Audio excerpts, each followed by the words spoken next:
Hello and welcome to the old Alton High School, and that's right behind us. And Mother, you have something to say about Alton High? I know a lot of kids who went there naturally. I myself went to Marquette High School here, but Alton High, this now is the middle school because a brand new Alton High School was built some years back. And we'll go visit that. Okay. And then you got your first job here at the, or from the Well, I didn't teach here. I taught one of the elementary schools, Okay. Lincoln School in the Alton School District. However, Dr. Johnson gave me my first job here in the Alton School District. So he was a everyone knew Dr. Johnson. He was superintendent of schools. He went up through the school district and became superintendent. And everybody in Alton knew Dr. J.B. Johnson. So, is he still alive, Mother? I doubt it. He was a very, very important person. Oh, good. Very. Every Altonian knew him. Well, shout out to everybody who used to go to our graduates of Alton High School, and the middle school now is, boy, it's a nice looking campus. Should we go around and look around? Sure. Or is that considered trespassing? Ah! No.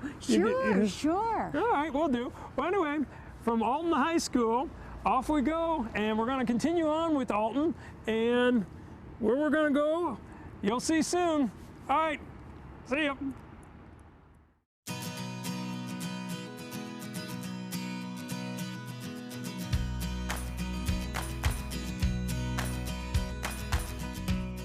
Hello, and we are still here in Alton, Illinois, and where else can you find the Alton Giant?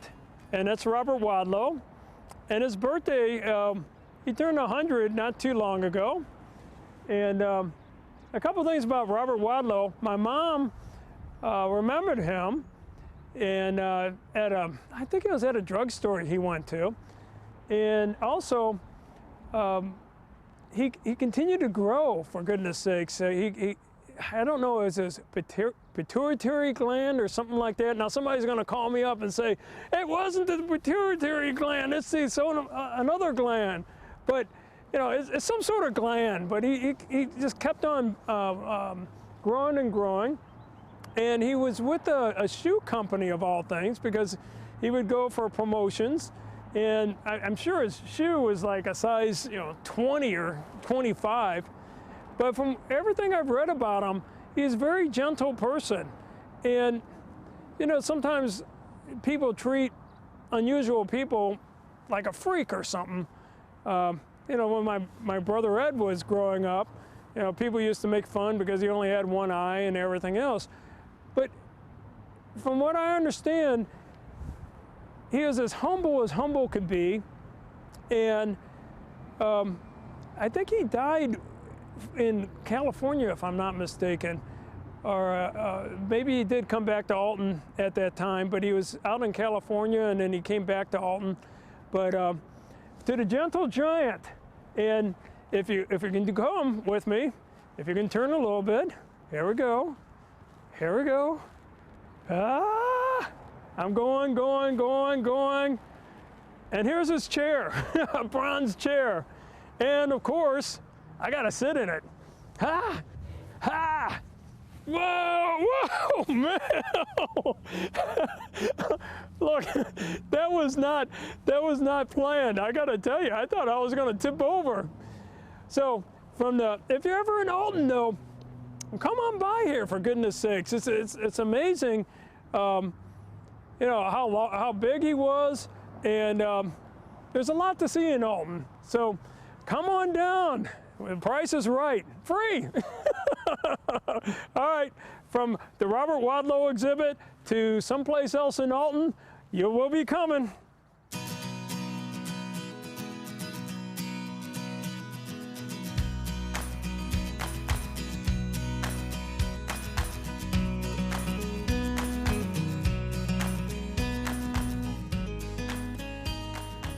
Okay, we saw the statue of Robert Wadlow earlier. This is his tombstone here in Upper Alton Cemetery. And of course, he was 8 feet 11.5 inches tall. And he died in 1940. And he'd already be 100 years old if he had survived. But he had a problem with his thyroid, right, Mom? I think it was, yeah. And a foot problem, foot infection. He had an infection that he died of. A foot and infection. you remember seeing him, right? Yes, I did. I saw him one time at Kresge's dime store in downtown Alton. And my mother, of course, was with me. I was a little girl, and she was with me. And he really got a crowd wherever he went, naturally. And his mother was with him. Yeah. And she wanted something that was on a high shelf. And she said, could you get, that's all I remember, but then he just reached like that and very easily got something down for her that was on a high shelf. He probably did more ducking than reaching, you know, ducking. But all his family's buried here. You can see all the other Wadlows.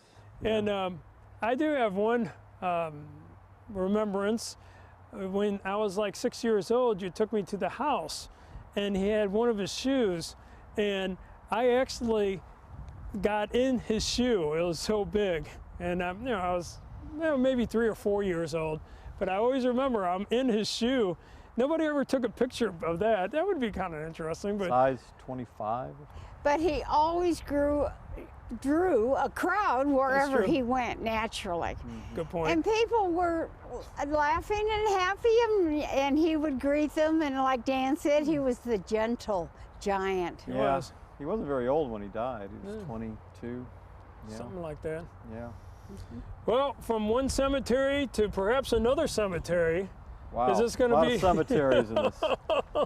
Bill, what are your thoughts?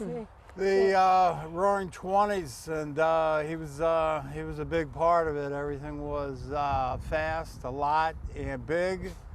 And Bob Wadlow sure was big. God bless you, Bob. Yes, agreed. All right, from one cemetery to another, we are on the road with Brown and Brown, but there will be some live people here before too long. Don't worry about it.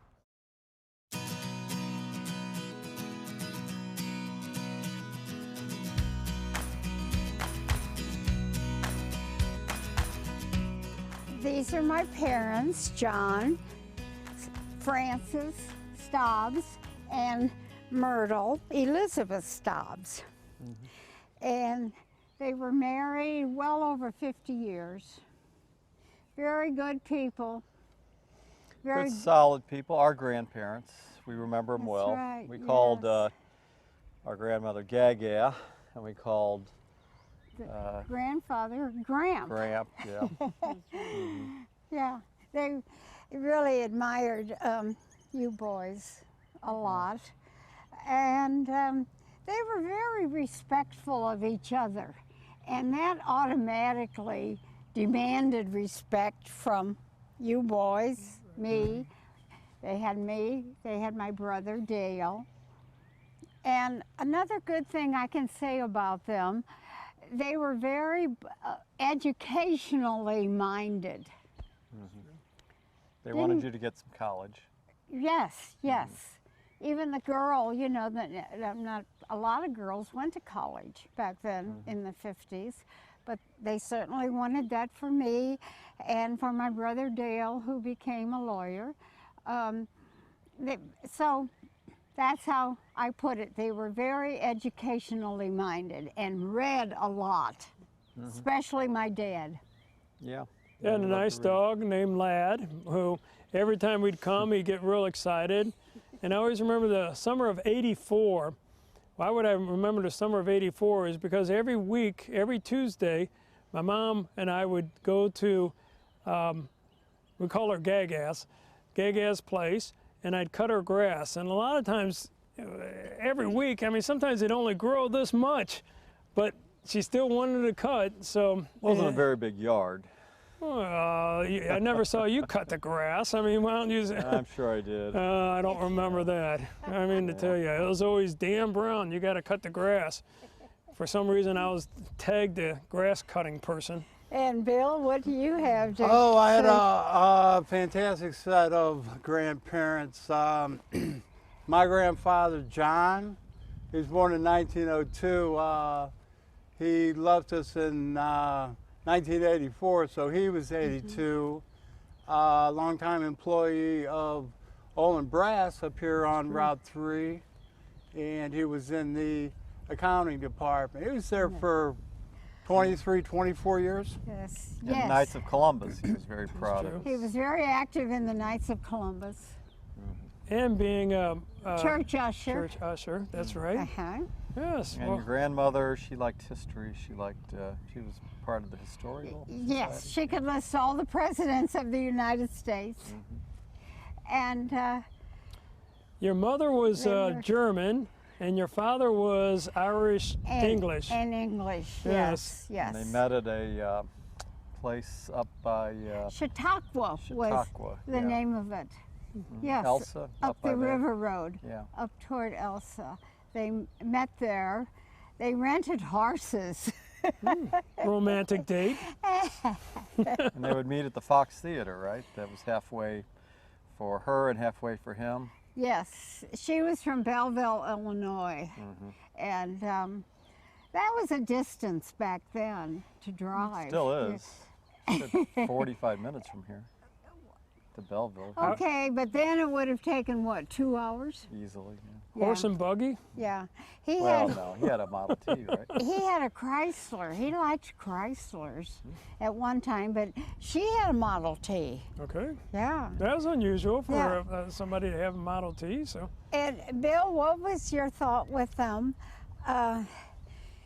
You ate at their table a lot. Well, you know what I was going to say, Grandma, you're a great cook, and thank you so much. Her pies, right? The apple, the cherry, the lemon meringue. Yeah, she'd always make me a lemon meringue pie Yes. whenever I came over. That's true. And a raisin pie, which a lot of people don't eat anymore, a raisin pie. Yeah. But she was in the kitchen, ready and willing. Bill, you compliment my cooking, sit down. Sit down at the table. And we have a lot of other people. Yeah, you want to show us some of the Yes. other witnesses of Staub's Mother, part go of the on. cemetery. And so Yeah. we have quite a few relatives resting in peace. This is great Uncle Bill. This is William Dale Staubs, the father. Bill, Your grandfather. right. That would be your grandfather, right? Yeah. He was called Will, And then he's Your married Bill. to Mary. married to Mary. Her maiden name was Dunn. They were the Irish. Very Irish. Yes, very Irish, from Ireland. And they had 4 children, one of whom was my dad. Yep. And Anna G. and William. This was their son, William. And Anna G, as you can see, she did not live a very long life. No, died at 23. Yes, and she had 2 children. And there was some consternation back then in the family if those children should go to the orphanage because they were so young. Yeah. And we did have a Catholic orphanage here. But they didn't want to separate them, and the final decision was that William's sister, Anna, would care for them. And she had 5 children of her own. Jeez. And he never remarried, huh? No, Interesting. no. And But- it was either with the bicycle shop? Yes. Yes, he you had his own remember bike. Yeah, him. it's a bicycle shop. Sure. Because we'd always bring our bicycles over for repairs.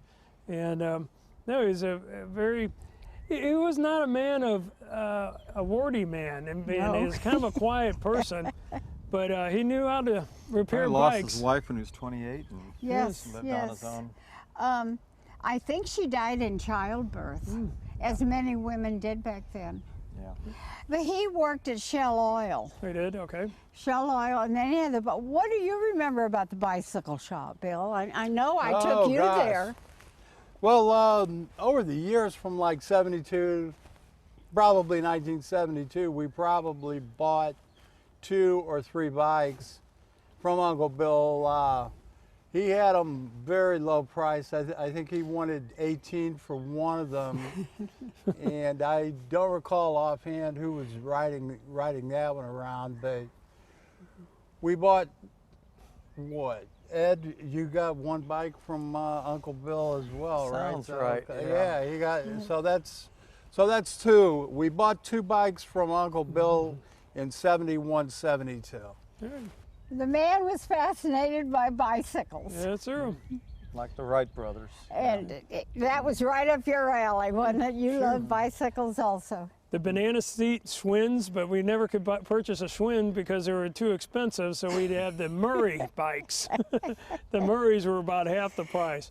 Well, let's go someplace a little bit different. We've seen the cemetery, but let's go where some live people are at. How's that sound, Ma Brown? Well, that sounds great. Let's go and see. What was your joke on the cemetery joke? Oh, you know why it's so full in here? People are dying to get in. Oh, come on, that's such old. That's probably the oldest of the old. Mom wanted to hear it. Well, it's an old Yes. saw. It's a gag that has whiskers on it.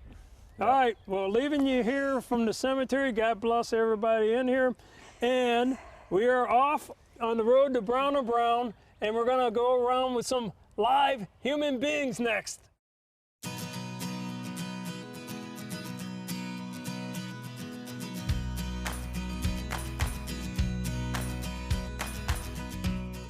Okay, we're at a somber memorial here in Alton. It's a memorial to 1,354 soldiers who died in the Civil War.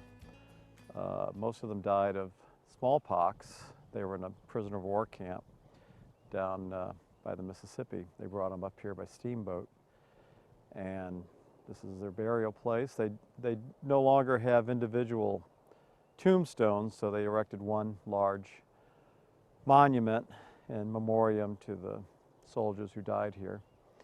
And this is in Upper Alton, right, Mom? Yes, correct. North Alton. Do you remember this when you were, was this here when you were a kid? Or did they build it later? I think it was built later, but this area is called North Alton. Yes. And they have 1,354 burial sites. And apparently well, not apparently, they took down all the tombstones. They're still buried here. And there's still one tombstone left, and that's behind us. And Well, I think that's a memorial. I don't really think Mausoleum. mausoleum. It's not a really. It's not. She said it wasn't really even a mausoleum. It's Really? just in commemoration. But yeah, this was a cemetery here, but they couldn't keep up the tombstones, and they had no idea who was buried where, so they just put all the names on one side. And this is from the Civil War. It dates from 150 years ago. And a special shout out to the curator, or the person that informed us of all this information. She neglected to come up and be with us, but you know, we do appreciate that she provided us with all this information. And it is a somber place. I mean, you think about you're a prisoner of war, you're no longer getting shot at, but the smallpox gets you. Goodness sakes, disease. hundreds and hundreds of people with More the smallpox. soldiers died of disease in the Civil War. You know, you can see where brothers died together here because of the same last name and the same regiment. Sure. Bill, what's your observation? Sad. It is somber.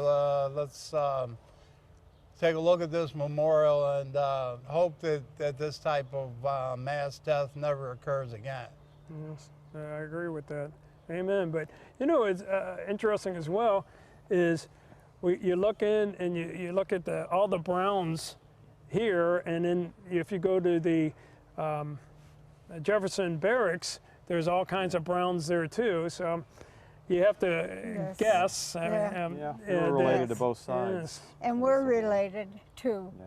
The Stobbs. The Stobbs. Of course, your maiden name. Yes. And one of these men is a fallen Yes. soldier. Yes, we from Alton, and yeah, think about it, boy. You know, Mom, we grew up in the Vietnam War era, and I always remember my mom being not terrified, but very concerned having 4 boys growing up. And people say, well, the war ended in 1973. Everybody knew it was going to end. Well, we didn't know that back in 71, 72, and even in 73, for goodness sakes. That war went on for, you know, 10, 15 years if you want to go back to 1963. Well, 10 years at least. Yes. So, Well, yeah, that's one thing that, you know, could you imagine Maul Brown sending us boys off to war? Sheesh. Yeah. But then again, in the Civil War, World War I, World War II, Korean conflict, and Vietnam, I mean, so many people sacrificed their lives. And for all the veterans out there, a big thumbs up for helping out, protecting our country. Yeah. We do mean that. Remember the Sullivans? There was Yes. a movie made about them, the Sullivan brothers in World War II. Yes. 5 of them. And you remember the gold stars and the silver stars in World War II. Well, Mom, you tell the story. Well, in the windows. Any neighborhood you went through, there would be a blue star in the window, a gold star, a silver star. And it was always so sad, so sad. Now, the gold would be killed in action? You know, I'm not sure. Silver was injured, Injured? and blue was serving. Yeah. Boy, oh boy. Well, on a happier note, let's go someplace a little bit more festive, I hope. But it's always good to pay your respects to the people that have fallen for our country. And That's right. yes, I mean to tell you, because my pop was a naval officer, and he served this country well. And I wish he were here right now. He'd be enjoying himself. He'd probably have a tidbit or two to add. But you know, that was. And this is a national cemetery. Yes. United Very States, well maintained. Yeah, run by the U.S. And it's nice. Yeah, the grass is mowed, and yeah, they take good care of it. Fence around it. It's a residential neighborhood, which is interesting. Well, from this memorial, we're going to go on to a different place in a different era. Yep. And where's that going to be? Well, here's what we would like to do, if you don't mind. First and foremost, let's hear Ed play the harmonica a little bit. How's that sound? Yes. Want me to do it now? Well, Yes. why not? All right. We have nowhere else to go right now. Go ahead, see Edward.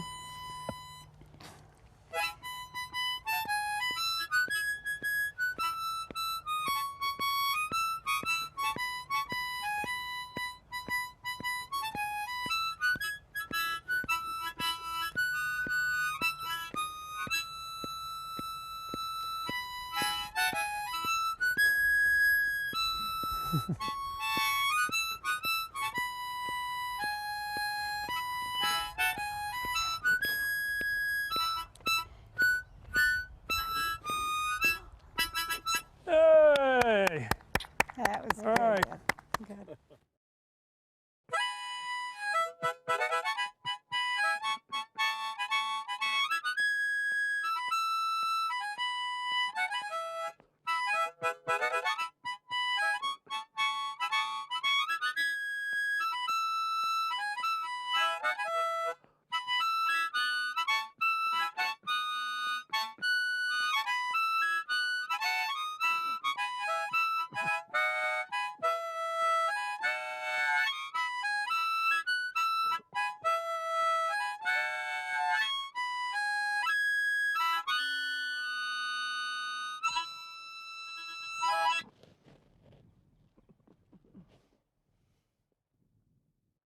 At Brown & Brown, our phone numbers are easy to remember. In Missouri, dial all 3s. In Illinois, dial all 8s. So if you've been in a car wreck or hurt on the job, call Brown & Brown for a risk-free consultation. At Brown & Brown, we'll give you the personal attention that you deserve. We only get paid if you collect. So if you've been in a car wreck, hurt on the job, call us now for a risk-free consultation. In Missouri, dial all 3s. In Illinois, dial all 8s. And at Brown & Brown, if you can't come to us, We'll come to you.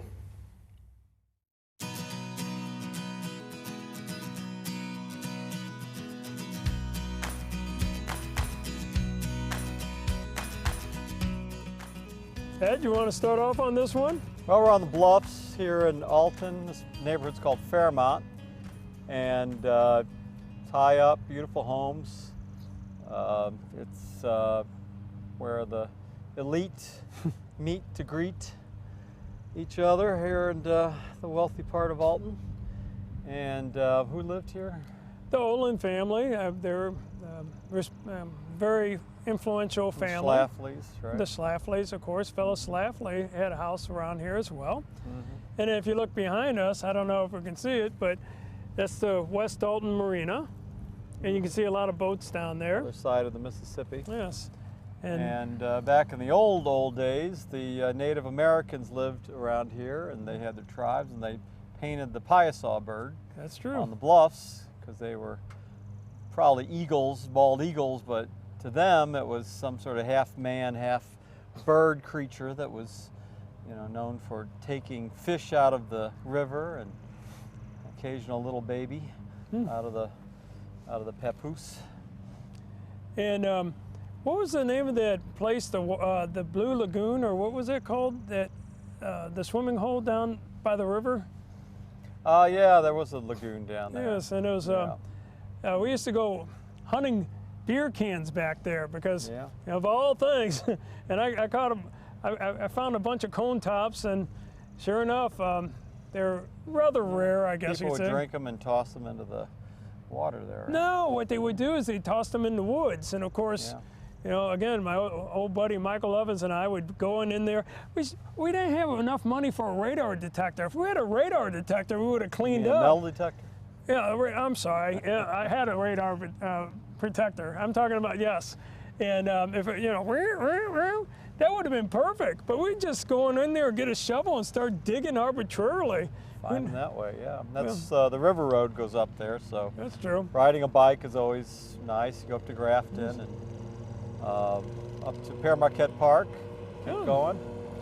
And it's a beautiful day here in Alton, and it's a great place to be, a happening place to be at. We're up high. That's true. Where the air is thin. All right, you got your people are rich. You got your harmonica. You can play 3 Mile High.